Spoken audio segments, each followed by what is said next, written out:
Hello guys, মই Sulen Koch আজি আপোনালোকৰ মাজলৈ এখন কিতাপৰ বিষয়ে ক'বলৈ আহিছো।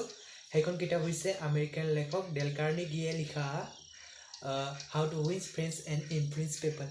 এইখন কিতাপ আপুনি যদিহে পঢ়ে তেনেহ'লে আপোনাৰ বহুতো কমিউনিকেশ্যন স্কিল ডেভেলপ হ'ব, আপোনাৰ পাৰ্চনেলিটি ডেভেলপ হ'ব।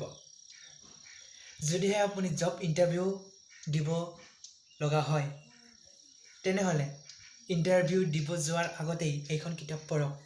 সঁচাই আপুনি বহুত উপকৃত হ'ব, কাৰণ ইয়াতে মানুহক কেনেদৰে জয় কৰিব পাৰি, কেনেকৈ পতাব পাৰি, মুহূৰ্তৰ ভিতৰতে কেনেদৰে আনৰ মুখত হাঁহি বিৰিঙাই তুলিব পাৰি, ইয়াৰ বিষয়ে কোৱা হৈছে। যি নহওক গাইজ, এইখন কিতাপ পঢ়ক। আপুনি যদি বিজনেছমেন হ'ব বিচাৰে তেনেহ'লে পঢ়ক এইখন কিতাপ। আপুনি যদিহে জব কৰিব বিচাৰে তেনেহ'লে এইখন কিতাপ পঢ়ক। আপুনি যদিহে ৰাজনীতিবিদো হ'ব বিচাৰে তেনেহ'লে এইখন কিতাপ পঢ়ক।